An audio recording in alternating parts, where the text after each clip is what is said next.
The mountain air was cold and clean as June stepped onto his cabin porch. The night sky spread above him like a dark blanket dotted with countless stars. He took a deep breath and felt the familiar ache in his chest. 3 years had passed since the failed mission that ended his career as an astronaut, but the pain remained fresh. June had once soared among those stars. Now, at 34, he lived alone in this remote cabin, far from the space program and the life he once knew. His only companions were the pine trees that surrounded his home and the memories that kept him awake at night. He lifted his telescope and aimed it at the night sky. This nightly ritual brought him peace. Through the lens, he could see the stars that had once been within his reach. He adjusted the focus, scanning familiar constellations. Another quiet night, he said to himself, his breath visible in the cool air. But the quiet did not last. As June moved his telescope toward the eastern sky, a bright light appeared. At first, he thought it was a shooting star. Then the light grew bigger and brighter, cutting across the sky in a fiery streak. This was no ordinary meteor. Its path was too controlled, too deliberate. It descended at an angle that suggested something fighting against gravity. June watched, his heart racing, as the object disappeared behind the tree line. A dull boom echoed through the valley moments later. June's mind raced with possibilities. His training kicked in. He grabbed his emergency backpack, always ready by the door. Inside were first aid supplies, a flashlight, water, and other essentials. He slipped on his jacket and hiking boots, then headed into the forest. The crash site was about 2 miles from his cabin. June moved quickly through the familiar woods, his flashlight beam cutting through the darkness. The smell of burned earth and something unfamiliar grew stronger as he got closer. When he reached a small clearing, he saw it.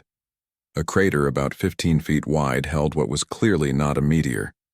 The object was metallic, with a smooth, oval shape. Parts of it still glowed red from the heat of entry.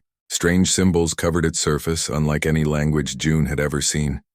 Definitely not one of ours, he muttered. June approached carefully. His years of training told him to be cautious, but his curiosity pulled him forward. The object was about the size of a small car. As he got closer, he realized it was a pod of some kind, with a cracked window panel on one side. He peered through the cracked window and froze. Inside was a figure slumped over what looked like controls, a humanoid figure with silver hair. June's first instinct was to call the authorities. He reached for his phone but stopped. His years working on classified projects had taught him how the government would respond to something like this. They would lock it down, hide it away. Any living being would become a test subject. The figure inside moved slightly. They were alive. June looked around. No one else was here. No one else knew. What he did next would change everything. He found what appeared to be a door mechanism and studied it. The design was alien, but followed logical patterns. After a few attempts, he figured out how to trigger the release. The door slid open with a soft hiss. Inside, the air smelled strange. Not unpleasant, but different, with hints of something like cinnamon and ozone. The interior was bathed in a soft blue light from flickering panels. And there, strapped to what must be the pilot's seat, was the most extraordinary being June had ever seen. She, the figure seemed female, had humanoid features but was clearly not human. Her skin was a pale blue, almost translucent. Silver hair framed a face that was both alien and strangely beautiful. She had high cheekbones, a small nose, and lips that were slightly darker blue than her skin. Her eyes were closed, and a dark liquid that looked like blood but had a purple tint was seeping from a wound on her forehead. The craft's systems were failing. Lights flickered and warning sounds beeped from the control panel. June did not understand the symbols, but he understood danger when he saw it. "Hey," he said softly, not expecting her to understand. "You're hurt. I'm going to help you." The alien did not respond. Her breathing was shallow and rapid. June made a quick decision. He carefully unbuckled the straps holding her in place. She was lighter than he expected, almost weightless in his arms as he lifted her from the seat. Her body was cool to the touch, and he wondered if that was normal for her species or a sign of shock. As he carried her out of the pod, a loud crack echoed from inside. The control panel sparked and smoke began to fill the cabin. June moved quickly, carrying the alien away from the crash site. Just as they reached the edge of the clearing, the pod's systems failed completely. A small explosion sent pieces of metal flying. The pod collapsed in on itself, leaving nothing but twisted metal and smoke. June looked down at the unconscious alien in his arms. What had he gotten himself into? What was she running from? Why had she come to Earth? The journey back to his cabin was difficult. The alien remained unconscious, her breathing growing more labored. June moved as quickly as he could through the dark forest, guided only by his flashlight and his knowledge of the terrain. When he finally reached his cabin, he gently placed her on his bed. Under the warm light of his lamp, he could see her more clearly. Her features were delicate, almost fragile. The wound on her forehead still seeped purple blood. Her clothes were unlike anything he had seen, made of a material that seemed to shift colors slightly as it caught the light. June cleaned her wound with water, unsure if human medicine would help or harm her. The bleeding slowed, which he took as a good sign. He covered her with a blanket, noticing how her silver hair spread out on his pillow like moonlight. "Who are you?" he whispered. "And what am I supposed to do with you?" He knew he should call someone. The government, scientists, anyone who might know how to handle this situation. But something held him back. The pod had been damaged, possibly attacked. She was running from something. If June called the authorities, would he be helping her or condemning her? For now, he decided she would stay here. He would watch over her, try to communicate when she woke up. Then they could figure out the next steps together. June pulled a chair next to the bed and settled in for a long night. Outside, the stars continued their silent journey across the sky, unaware that one of their own had fallen to Earth, changing one man's life forever. June woke with a stiff neck. He had fallen asleep in the chair beside his bed where the alien girl still lay unconscious. Morning light streamed through the cabin windows. For a moment, he wondered if last night had been a dream. Then he looked at her blue skin and silver hair, and reality came rushing back. She was real. An actual alien from somewhere beyond Earth lying in his bed. June stood and stretched his tight muscles. He needed coffee and time to think about what to do next. As he filled the coffee pot with water, he heard a soft sound from the bedroom. A gasp, followed by rapid breathing. She was awake. June hurried back to the bedroom. The alien girl was sitting, up, pressed against the headboard. Her eyes were wide open now, revealing irises that were deep violet with flecks of silver. Those eyes darted around the room, taking in every detail before fixing on June with intense focus. "Hello?" June said, softly, raising his hands to show he meant no harm. "You're safe here." The alien girl spoke. Her voice was musical, but the words were completely foreign. She spoke again, louder this time, her tone demanding. "I don't understand," June said, tapping his ear and shaking his head. The alien girl watched him closely. She seemed to understand the gesture. She pointed to herself and said what sounded like, "Nari." "Nari?" June repeated. "Is that your name?" She nodded slowly, then pointed at him with a slender blue finger. "June," he said, pointing to himself. "My name is June." "June," she repeated. Her pronunciation was perfect. June smiled and nodded. This was progress. He pointed to the water glass on the bedside table, pantomiming drinking. Nari looked at the glass with suspicion. "It's just water," June said. He picked up the glass and took a small sip to show her it was safe, then offered it to her. Nari hesitated, then took the glass. She sniffed the water before taking a tiny sip. Her eyes widened in surprise and she drank more deeply. "You were thirsty," June said. "Are you hungry too?" He pantomimed eating. Nari tilted her head, considering. Then she nodded once. In the kitchen, June realized he had no idea what an alien could eat. Would human food poison her? He decided to start with simple, natural foods. He sliced an apple and placed it on a plate with some bread and cheese. When he returned to the bedroom, Nari was examining the bandage he had placed on her forehead. She looked up as he entered. June set the plate on the bed and pointed to each item, naming them. Apple, bread, cheese. Nari picked up a slice of apple and studied it. She sniffed it, then took a tiny bite. Her face lit up with surprise and delight. She quickly ate the rest of the slice and reached for another. Over the next hour, they established a basic form of communication. Nari pointed to objects around the room, and June named them. She repeated each word perfectly after hearing it, only once. Her ability to learn was incredible. By noon, she knew 50 Earth words and was forming simple sentences. By evening, she could ask basic questions. "Why help me?" she asked, her accent already fading. June thought about it. It was the right thing to do. Nari shook her head, not understanding. "You needed help," June tried again. "You were hurt.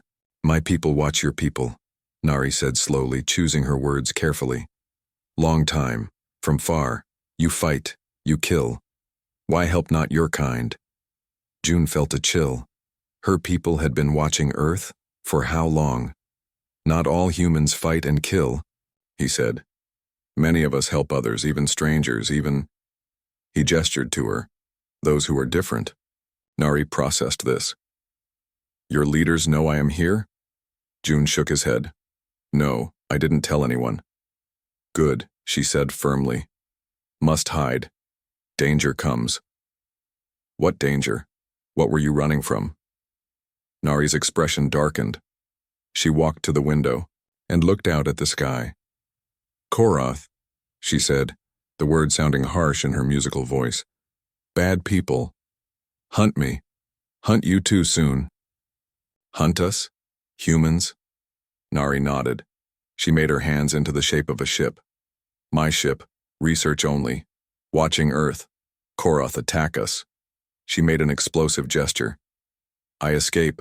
Pod. But they follow." June felt his stomach tighten. "Are you saying there's another alien species that attacked your research ship and they might be coming here? To Earth?" "Yes," Nari said. "Koroth think humans dangerous. Want to stop humans before you come to space.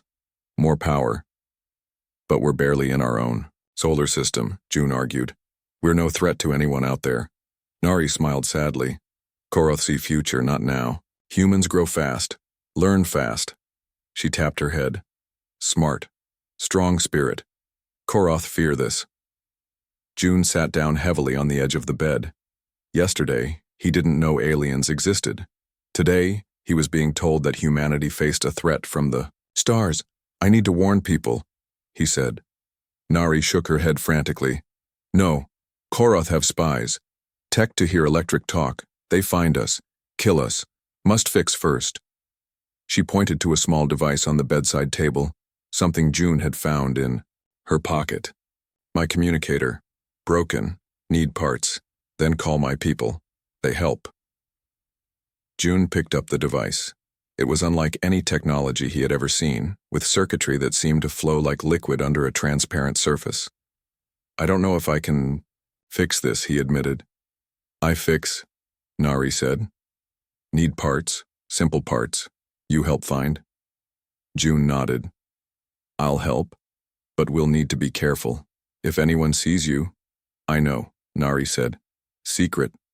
As night fell, they sat by the fireplace. June found himself staring at Nari as she examined her broken communicator. Her movements were graceful, her concentration intense. She was so alien, and yet so familiar. The way she frowned when concentrating reminded him of his sister. "Your people," June said. "What are they called?" "Lorani," she replied without looking up. "And the Lorani have been watching Earth?" "Why?" Nari set down the communicator and looked at him. "Humans interesting, different from other species. You feel—" She pressed her hand to her chest, searching for the word. "Feel strong, happy, sad, angry, love. All big, all deep." Most species not like this. You mean our emotions? Yes, emotions. She smiled, pleased with the new word. Lorani, study emotion. Try to understand. Your music, art, stories. Full of emotion. Beautiful. June felt oddly touched. The idea that an advanced alien civilization found humanity's emotions worthy of study was strangely comforting. Do the Lorani not feel emotions? He asked. Feel, yes. But, she made a small gesture, with her hands. Quiet feelings, calm, not like humans. They talked late into the night.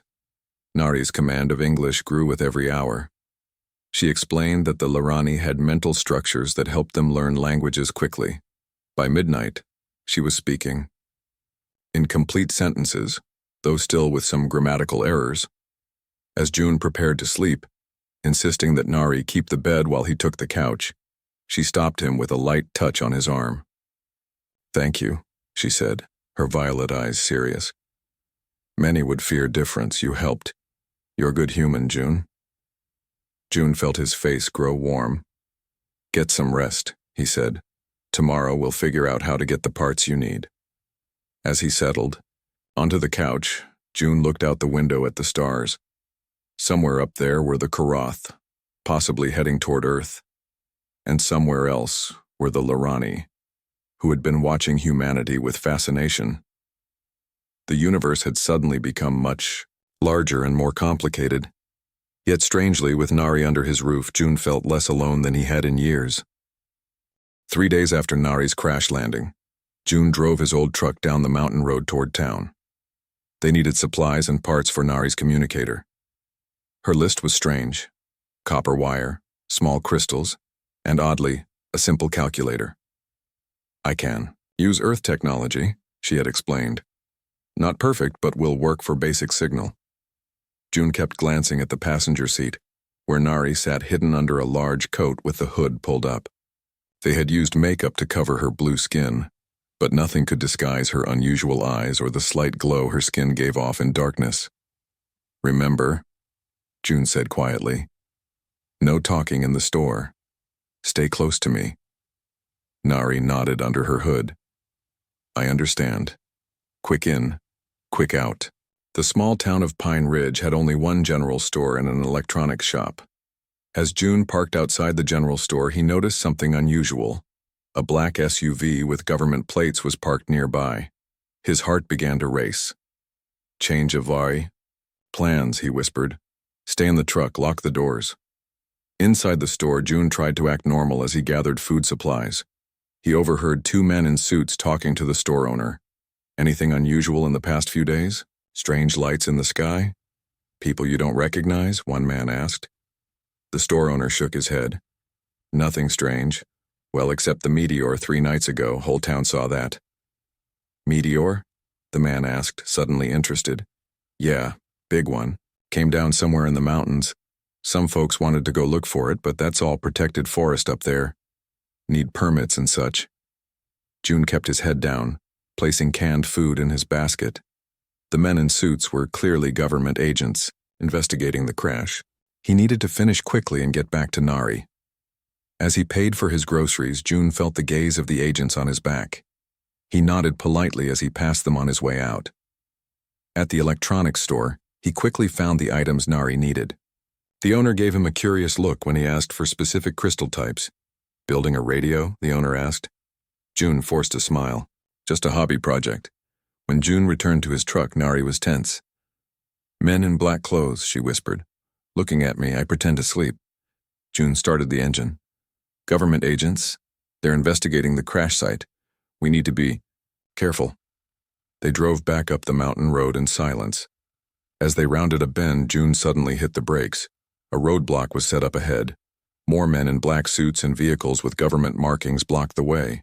They're checking everyone, June said quietly. We can't go this way. He turned the truck around and took a smaller side road.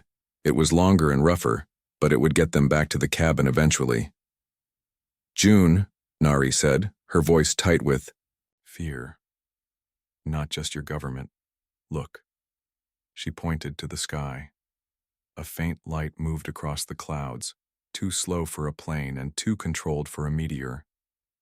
"Koroth scout ship," she whispered. "They found me." June pressed harder on the gas pedal, bouncing the truck over the rough road. They needed to get back to the cabin and gather their things. It wasn't safe there anymore. When they finally reached the cabin, June quickly packed essentials while Nari worked on her communicator with the new parts. Her fingers moved with incredible speed, connecting wires and adjusting tiny components. "How long until it works?" Yoon asked, stuffing clothes into a backpack. "Maybe 1 hour. Need quiet to focus," Nari replied without looking up. A distant sound made them both freeze. Helicopter rotors. June looked out the window. 2 black helicopters were approaching from the east. From the west, a strange shimmer in the air suggested something invisible was moving through the sky. "We need to go now," he said. "Can you finish that somewhere else?" Nari carefully placed the half-fixed communicator in a small bag. "Yes. Need high place. Mountain. Better signal." They slipped out the back door just as the helicopters appeared over the trees. June led Nari into the forest, moving quickly along, a hiking trail that only locals knew about. The path wound up into the higher mountains, away from roads and easy access. "I know a place," June said between breaths as they climbed. "Old fire lookout tower. Abandoned now, high up. Good view in all directions." They hiked for hours, moving steadily upward. June was fit, but he was impressed by Nari's stamina. She moved with grace even on the rough trail, her feet finding secure places as if she had been born in these mountains.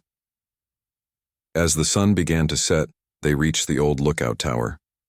It stood on a rocky outcrop offering views for miles in every direction. The wooden structure was weathered but still solid. Inside, dust covered the simple furniture. June cleared off the table while Nari immediately set to work on her communicator. Again. "I will watch for them," June said, taking position by the window with his binoculars. In the valley below, lights moved through the forest. Search parties. Some carried the bright white lights of standard flashlights. Others had a strange blue glow that June guessed wasn't human technology. "They're working together," he said. "You're Koroth and our government." Nari looked up briefly. "Koroth good at tricks. Probably told your leaders they help catch dangerous, alien. Not tell truth about plans for Earth." Hours passed.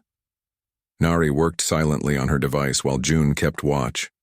The search parties seemed to be moving in a pattern, slowly working their way up the mountain. "Almost ready," Nari finally said, connecting a final wire. The device began to glow softly, pulsing with a gentle blue light. "Will they detect the signal?" June asked, worried. "Different technology, different frequency. Koroth cannot hear." She adjusted something and the pulsing increased. Sending message to Lorani ships, telling about Koroth plan, asking help. She looked at June, her violet eyes reflecting the blue glow of the device. "Thank you, June. Without you, I would be captured. Earth would have no warning." Something in her voice made June turn from the window. Nari stood close to him now, her face serious in the dim light. "My people value knowledge, science, calm thinking," she said softly. "Your people value bravery, feelings, protecting others. Both good. Different, but good." June felt drawn to her. Despite their differences, despite the danger surrounding them, he felt a connection with Nari that he couldn't explain. "We'll get through this," he promised. A sudden noise outside made them both jump. Something heavy landed on the roof of the tower. Dust fell from the ceiling. "They found us," June whispered. Nari quickly turned off her communicator. "Message sent. Now we run." They grabbed their bags and moved to the door. Before they could open it, a blinding light shone through the windows. The door shook as something pounded on it from outside. June looked around desperately. There was no other exit except the windows. They were trapped. "Nari," he said quickly, "if they capture us, tell them I forced you to come with me, that I took you from the crash site against your will." Nari's eyes widened. "No, will not lie. It might save you." June insisted. The pounding on the door grew louder. The old wood began to crack. "You saved me," Nari said, taking his hand. Her touch sent a warm current through June's body. "Now we face this together." The door burst open. Bright light flooded in, blinding them. June stepped in front of Nari protectively as dark figures entered the tower. In that moment, with danger closing in around them, June realized something important. Human or alien, from Earth or the stars, some connections transcended all differences. And his connection with Nari, whatever it was becoming, felt more real than anything he had known before. The bright light blinded June as he stood protectively in front of Nari. He expected rough hands to grab them at any moment. Instead, a familiar voice called out, "June, is that you?" The light lowered, revealing a man in a forest ranger uniform. It was Tay, June's old friend from his days in the space program. "Tay?" June blinked in surprise. "What are you doing here?" Tay stepped into the tower, holstering his flashlight. "I could ask you the same thing. The whole mountain is crawling, with government agents and—" He paused, looking at Nari.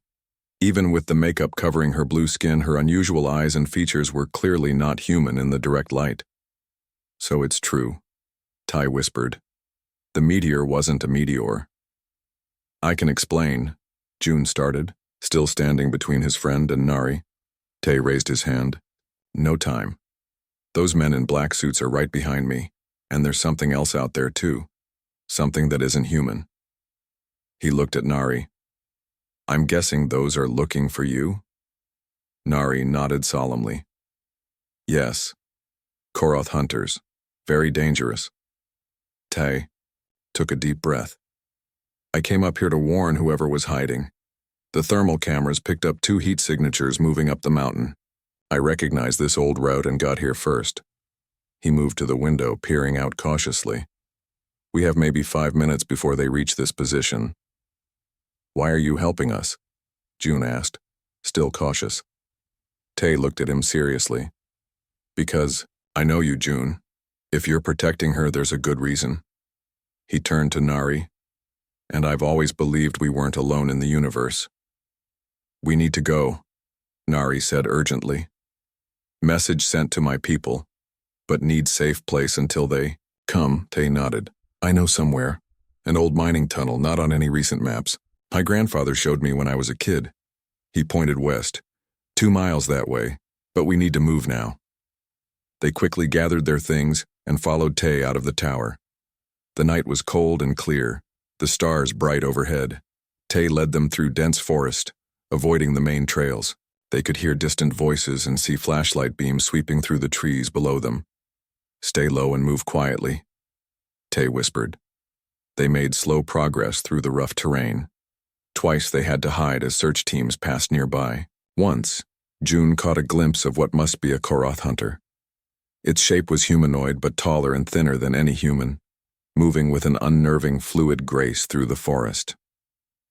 After an hour of tense travel, they reached a steep, rocky slope. Tay pointed to a dark opening partially hidden by bushes. "In there, the tunnel goes deep into the mountain." Inside, the air was cool and damp.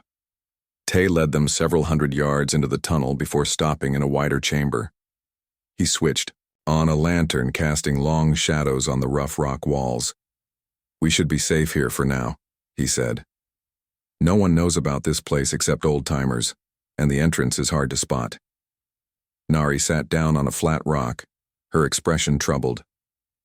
"Thank you for help, but problem bigger now." "What do you mean?" June asked, sitting beside her. "My message reached Lorani's ship," she said, holding up her communicator, which now displayed faint symbols. "They send news. Koroth main fleet coming to Earth. 3 days away."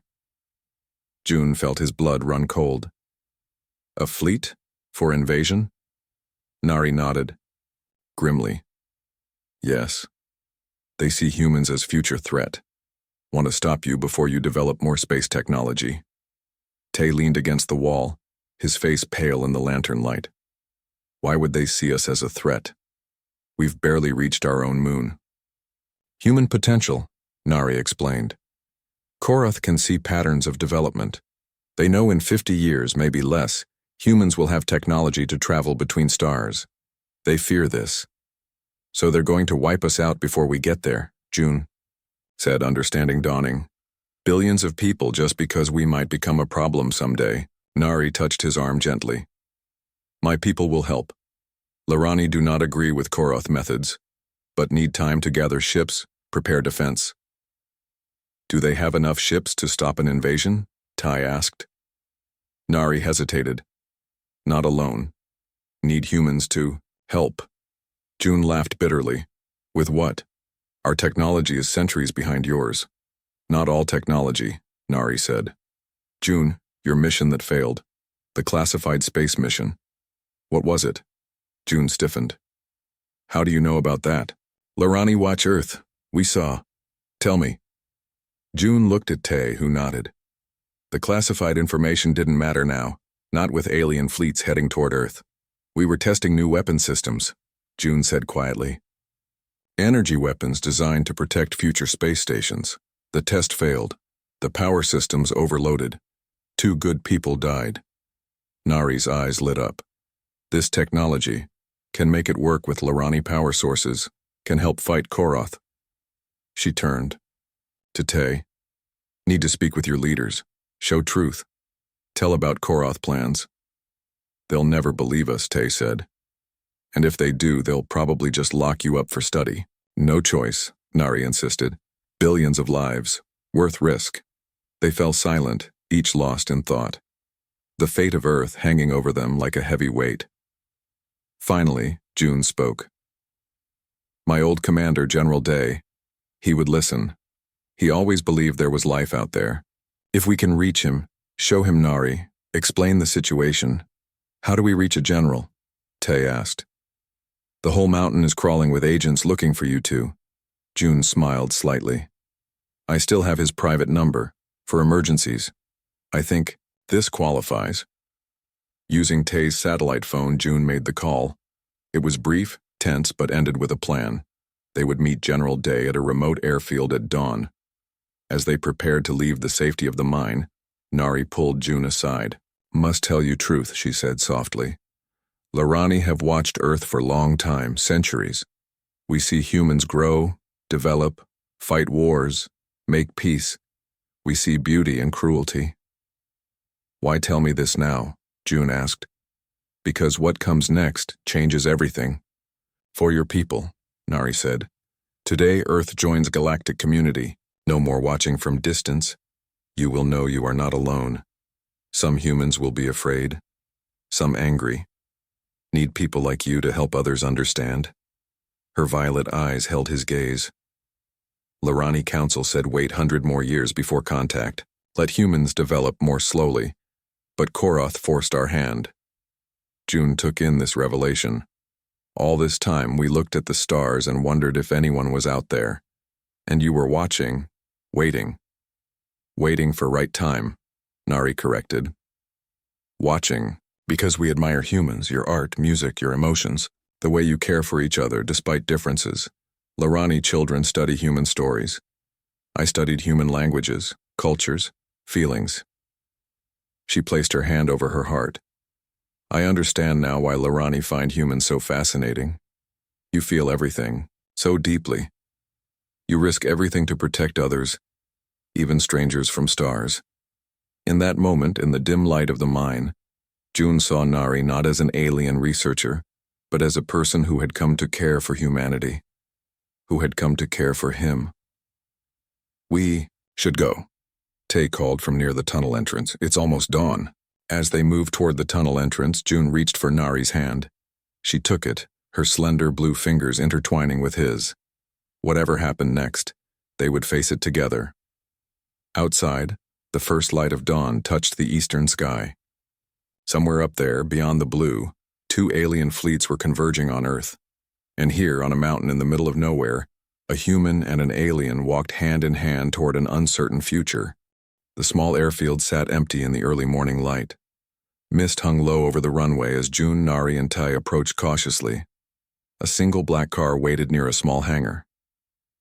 That's the general's car, June said. But I don't see him.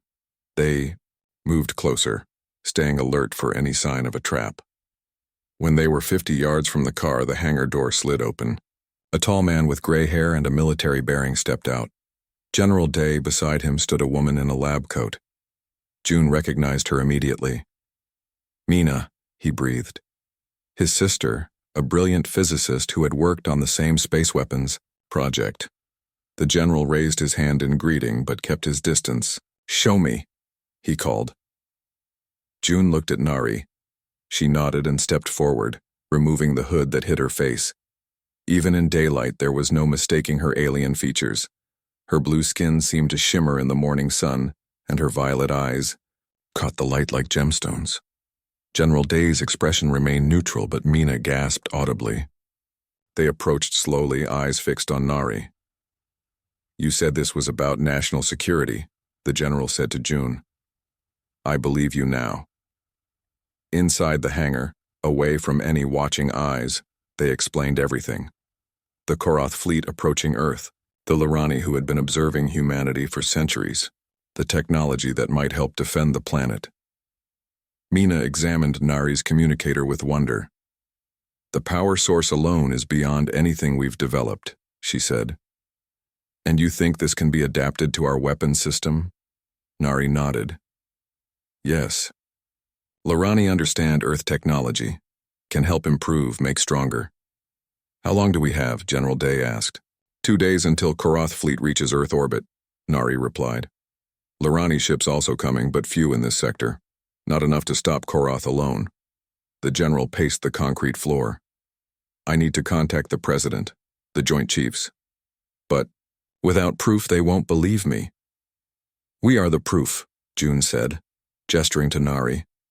General Day nodded grimly. "Yes, and that means revealing your existence to the world." He looked at Nari. "Are your people ready for that?" "No choice now," she said simply. "Better open contact than human extinction." Within hours, they were on a military transport plane heading to a secure facility in the desert. Mina worked with Nari to combine Lorani technology with the Earth weapons system. June and Tay helped gather other scientists who had worked on the original project. News of an alien presence spread through government channels. World leaders were informed of the threat. At first, there was disbelief, then panic, then a grim determination to survive. Nari's communicator flickered to life with a new message. "Lorani ships entering solar system," she announced. 8 vessels, not enough to defeat Koroth fleet, but will help. "We need more time," Mina said, working frantically on the weapon system. "The interface between our technology and theirs is complex." June watched as Nari worked alongside his sister. The alien's slender blue fingers moved with incredible precision, adjusting components too small for human hands to manipulate easily. "You're good at this," he said during a rare break. Nari smiled. "I studied human technology for years, always from distance. Working with it directly is—" She searched for the word, fulfilling. As evening fell, satellites detected the approaching Koroth fleet. 20 large ships entering the far reaches of the solar system. That night, in a rare moment of quiet, June and Nari stood on the roof of the facility, looking up at the stars. "Are you afraid?" June asked. Nari considered the question. "Yes, but not of dying, afraid of failing. Your world is beautiful, June. So full of life, art, music. Koroth would destroy much of this. We'll stop them," June said with more confidence than he felt. Nari turned to him, her violet eyes bright in the starlight. "In short time knowing you, I learned more about humans than in years of observation. Your courage, kindness, determination." She placed her hand on his chest over his heart. "Your feelings are so strong, even now I feel your heart racing." June covered her hand with his own. "That's not fear," he said softly. Their faces drew closer. June hesitated, unsure if Lorani even expressed affection the same way humans did. Nari answered his unspoken question by pressing her lips gently against his. The kiss was brief but sent warmth spreading through his entire body. "Lorani study human emotions," she whispered. I want to experience them. The moment was interrupted by alarms blaring throughout the facility. The Koroth fleet had accelerated. They would reach Earth by morning. Through the night, final preparations were made. The combined human-Lorani weapon was installed on 6 military satellites. Earth's conventional weapons were readied, though all knew they would do little against the advanced Koroth ships. At dawn, the Koroth fleet entered Earth orbit. Their ships were massive, dark shapes blotting out the stars. A transmission was broadcast worldwide in perfect English. People of Earth, your planet is now under Koroth control. Surrender and accept our rule or face elimination. The response came not from Earth but from space. The 8 Lorani ships arrived, smaller than the Koroth vessels but faster, taking up defensive positions around Earth. Now, General Day ordered. The enhanced weapons activated. Beams of energy, guided by Lorani technology but powered by human determination, shot from the satellites. 2 Koroth ships were disabled immediately, their systems overloaded by the unexpected power of the attack. The battle above Earth lasted hours. Lorani ships darted between the larger Koroth vessels, drawing their fire while the Earth-based weapons targeted key systems. Conventional missiles, enhanced with Lorani guidance systems, found vulnerable points on the alien ships. On the ground, Nari worked tirelessly with Mina and the other scientists, adjusting the weapons as the Koroth adapted their defenses. June coordinated with military units worldwide, ensuring the attacks were synchronized. By sunset, it was over. 3 Koroth ships had been destroyed, 7 were disabled. The rest retreated, jumping to distant space beyond the solar system, in Dios. The aftermath. The leaders of the Koroth fleet were brought to Earth for negotiations. They had not expected such resistance from a supposedly primitive planet, nor the alliance with the Lorani. Humans are more resourceful than we predicted, the Koroth commander admitted grudgingly. And your weapons, combined with Lorani technology, are formidable. A peace treaty was drafted. The Koroth would recognize Earth as a protected planet. In return, humans would agree to peaceful contact when they eventually developed interstellar travel. As celebrations erupted around the world, June found Nari standing alone, watching the sunset. Your people are sending a diplomatic ship, she said. They want me to join the official first contact team. June felt his heart sink. You're leaving? Nari turned to him, her expression serious. First contact between Lorani and humans is historic. Moment. Need people who understand both cultures. She took his hands in hers. They ask for you too, June. Earth needs representatives in space. Me? I'm just a former astronaut. You are bridge between worlds, Nari said. You showed me true humanity. Now you can show others. June looked out at the sunset, then back at Nari. Will I ever come back to Earth? Of course. We will be ambassadors. Travel between Earth and Lorani worlds. Build new future together. Her violet eyes held his gaze. If you want this. June thought of his lonely cabin in the mountains, of the years spent in isolation after his failed mission. Then he thought of the stars and the blue-skinned alien who had crashed into his life and changed everything. I want this, he said, pulling her close. I want to see your world, and I want you to see more of mine. As night fell over a planet forever changed by first contact, June and Nari stood together, watching new stars appear in the sky. Some of those points of light were Lorani ships, bringing a new era of cooperation and exchange. What happens now? June asked. Nari smiled, leaning her head against his shoulder. Now we explore together, human and Lorani, different but same in ways that matter most. Above them, the infinite universe stretched out, no longer empty and silent, but full of possibilities and new beginnings. And in that vast expanse of space and time, they had found each other.